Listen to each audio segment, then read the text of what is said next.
The private airstrip outside Los Angeles shimmered in the heat of the afternoon sun. A sleek silver jet sat gleaming on the tarmac, surrounded by a crew of mechanics in oil-stained uniforms. Inside the hangar, Victoria Hayes, CEO of Hayes Aerospace, stood tapping her expensive heels against the concrete floor.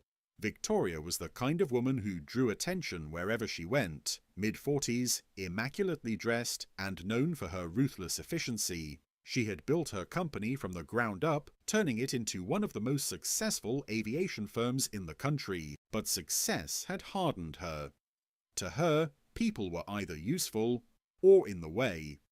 "Unbelievable," she muttered, checking her diamond-studded watch. "I have a meeting with investors in 2 hours, and this plane isn't even ready." One of the mechanics wiped his hands on a rag and stepped forward. "Ma'am, we're doing our best. The system diagnostics are showing—" "I don't want excuses," she snapped, cutting him off. "I want results. If your best can't handle a simple repair, maybe I should hire someone who can." The mechanic flinched slightly but said nothing. His co-workers exchanged uneasy glances. Then, from the far side of the hangar, a new voice called out, calm, deep, and steady. "Ma'am, maybe I can take a look." Victoria turned, raising an eyebrow. A tall black man in his late 30s approached, his uniform faded, hands and face smudged with grease. His name tag read E. Walker, but everyone in the hangar called him Eli. He was quiet, polite, and always seemed to take the hardest jobs without complaint. Victoria gave him a once-over and frowned. "And who are you?" "Just the night mechanic," Eli said simply. "But I've worked on these engines before. Might be something small the diagnostics missed." Her lips curved into a mocking smile. "Oh, the night mechanic. How comforting. Tell me, Mr. Walker, do you have a degree in aerospace engineering?" "No, ma'am," he replied evenly. "Just 20 years under the hood." She laughed, short and sharp. "Right. Well, I'll stick with my team of professionals, thank you. You can go back to whatever it is you do at night." Eli didn't respond. He just nodded once and turned back to his workbench.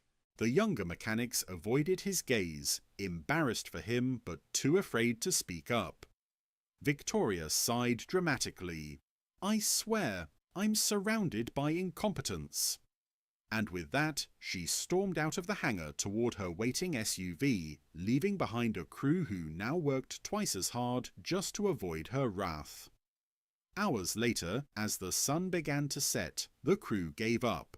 The jet's navigation system refused to cooperate. The flight was cancelled. But long after everyone had gone home, Eli stayed behind. He climbed into the jet's cockpit, tools in hand, humming softly as he worked. His movements were careful, methodical, not rushed, not frustrated. Within minutes, he spotted something no one else had noticed, a tiny misaligned sensor buried beneath a maze of wires. He smiled faintly, muttering to himself, "Always the little things." With a few precise adjustments, the system flickered to life. The jet's control panel lit up green. Fixed. Eli cleaned up quietly, logged the repair in the system under another mechanic's name, and headed home under the stars. He didn't need credit, just the satisfaction of a job done right. The next morning, Victoria arrived at the airstrip fuming. "Who gave clearance to test the jet overnight?" she demanded. Her chief engineer hesitated. Ma'am, it wasn't us. Someone fixed it. The system's running perfectly." "Fixed it? By who?" Eli walked in, wiping his hands. "That'd be me, ma'am." Victoria blinked. "You? Impossible. My entire team couldn't solve it." He shrugged. "Sometimes it just takes someone who listens to the machine instead of the manual." For a moment, she said nothing. Then, almost defensively, she snapped, "Well, don't expect a medal. You just did your job." Eli nodded. "Yes, ma'am. Always do." As she turned away, though, something about his tone, steady, grounded, almost wise, stuck with her. She didn't know it yet, but before the week was over, that same night mechanic would end up saving not just her jet, but her life. The next morning dawned bright and clear, the kind of California day that made everything look polished, including Victoria Hayes's freshly repaired jet. She arrived at the hangar in her sunglasses and tailored white suit, her usual confidence restored. "Good work," she said briskly to her flight crew. "Let's get in the air. We've got investors waiting in Nevada." The pilot nodded. "Yes, ma'am, all systems are cleared and stable." As she boarded, Victoria didn't even glance at the mechanics below. Eli stood a few yards away, wiping grease from his hands, watching quietly as the jet's engines roared to life. He didn't expect a thank you. He never did. But still, as the plane lifted off, he couldn't shake the feeling that something wasn't right. 30 minutes into the flight, the cabin lights flickered. Then a warning alarm screamed through the cockpit. "What's going on?" Victoria demanded, gripping her seat. The pilot's voice was tight. "Electrical failure. Navigation systems unresponsive." "What do you mean unresponsive?" she snapped. "You said it was fine." He didn't answer. He was too busy fighting to keep the plane level. The jet began to rattle violently, the horizon outside tilting as clouds thickened ahead. "Ma'am," the co-pilot said urgently, "we need to make an emergency landing. Now." "Then do it," she yelled, her heart pounding. They diverted course, scanning for a nearby landing strip. The GPS was dead. The cockpit flickered with static. And for the first time in her career, Victoria Hayes, the woman who controlled everything, realized she was utterly powerless. Down below, at the hangar, Eli was just finishing paperwork when the emergency signal blared from the tower radio. "Flight 82, mechanical failure, requesting emergency coordinates." He froze. That was her plane. Within seconds, he grabbed his toolkit and sprinted to the control room. "What's her last position?" he asked the tower operator. "Lost connection 5 minutes ago, somewhere near Mount Eldon."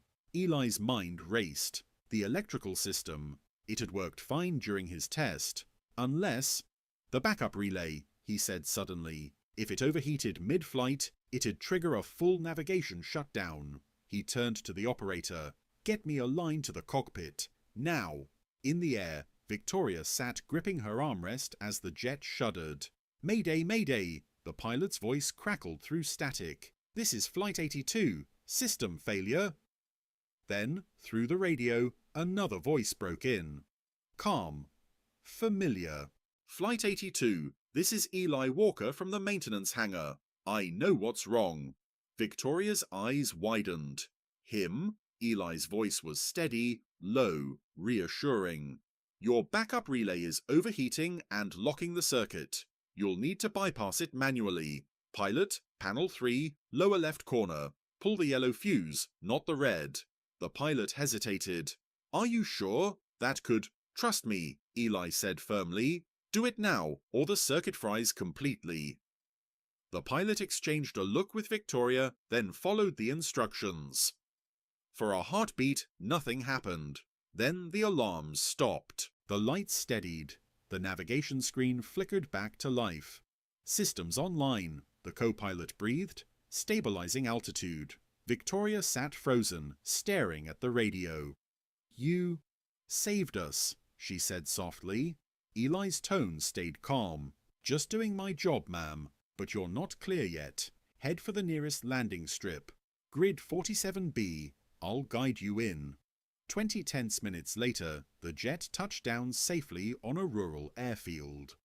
The landing was rough but steady.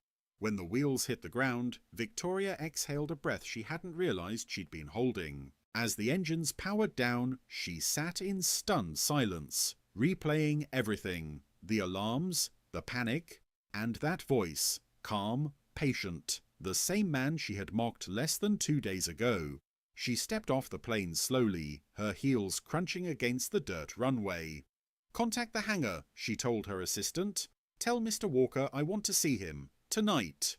For once, there was no sharpness in her tone, only quiet, shaken respect. Because she finally understood that the man she'd dismissed as just a mechanic had just saved not only her jet, but her life.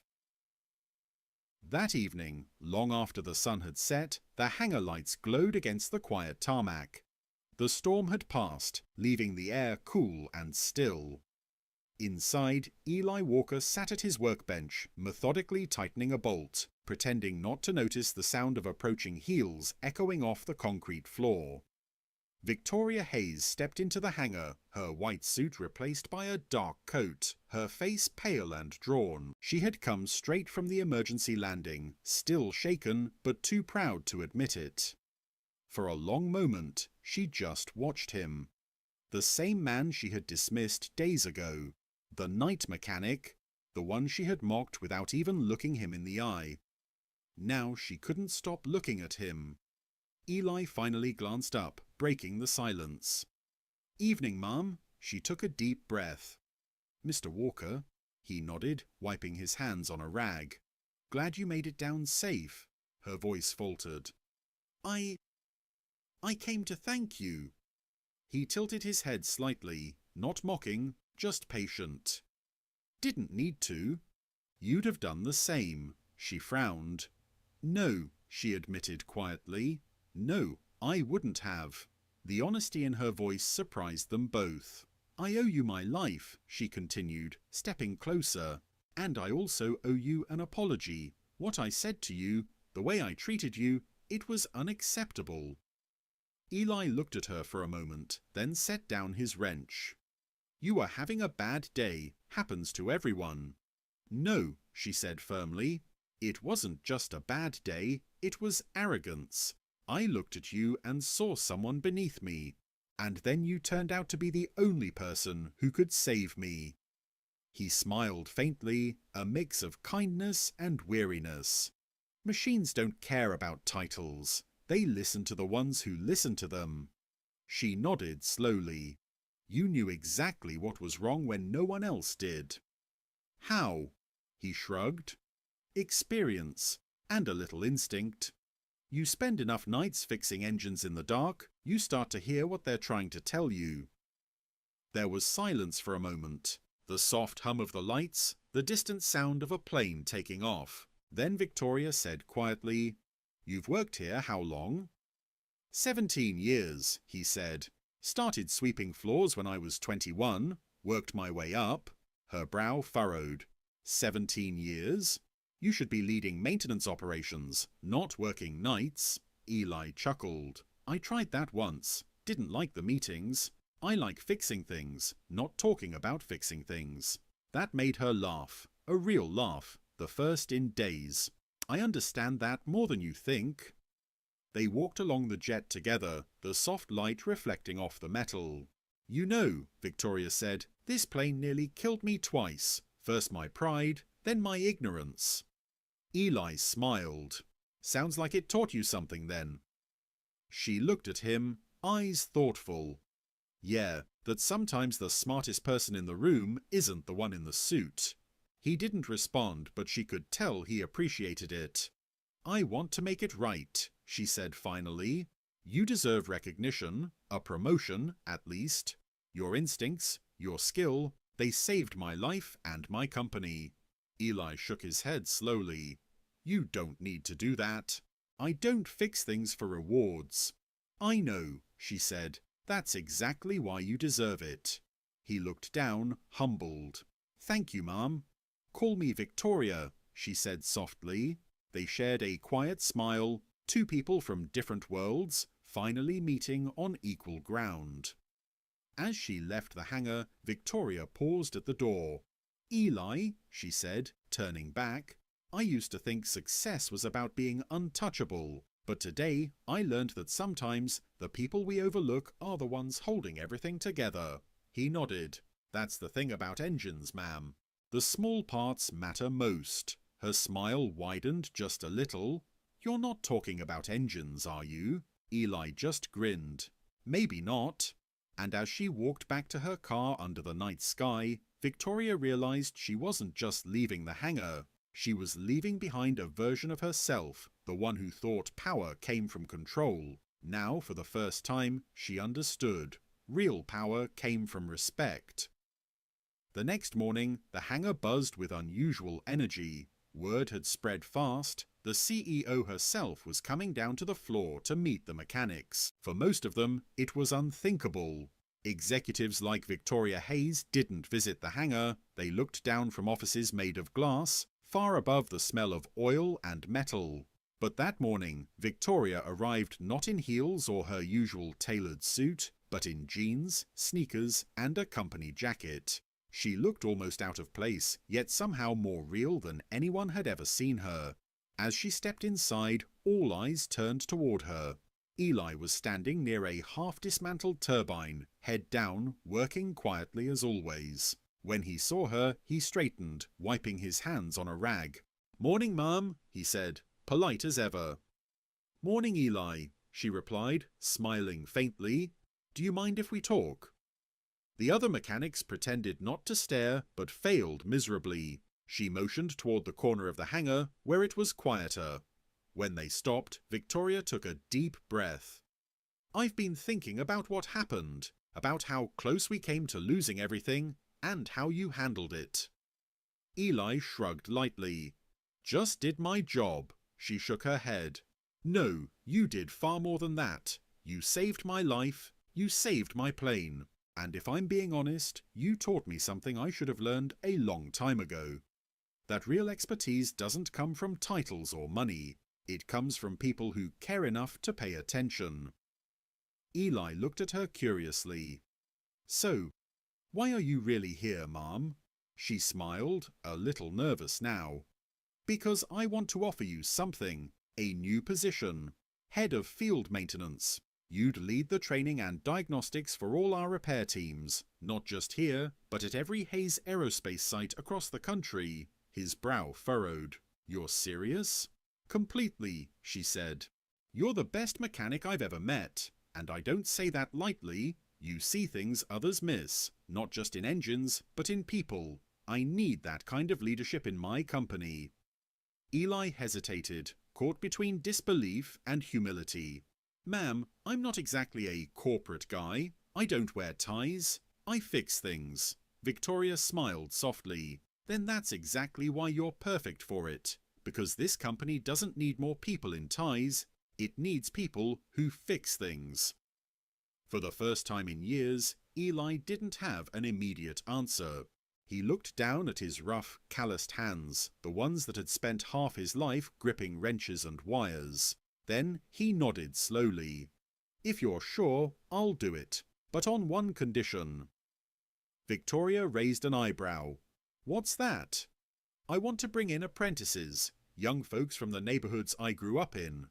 They've got talent, but no one gives them a shot. If I take this job, I want to build a program that trains them." Her smile widened. "Done." Eli blinked. "Just like that?" She chuckled. "You saved a multi-million-dollar jet midair, Eli. I think you've earned a little bargaining power." He laughed, a deep, genuine laugh that seemed to echo through the hangar. "Well, all right then, boss." She extended her hand. "Partners?" He shook it, firm and steady. "Partners." By the end of the week, Hayes Aerospace had a new department. The Walker Program, designed to train and employ young mechanics from underprivileged backgrounds. It was Eli's idea, but Victoria made sure his name was on every banner. Under his guidance, the hangar transformed. The same floor once ruled by hierarchy and tension became a space of learning and respect. Mechanics young and old worked together, laughing, sharing stories, proud of their craft. One afternoon, Victoria stood at the hangar door, watching the team at work. Eli walked up beside her, wiping his hands as usual.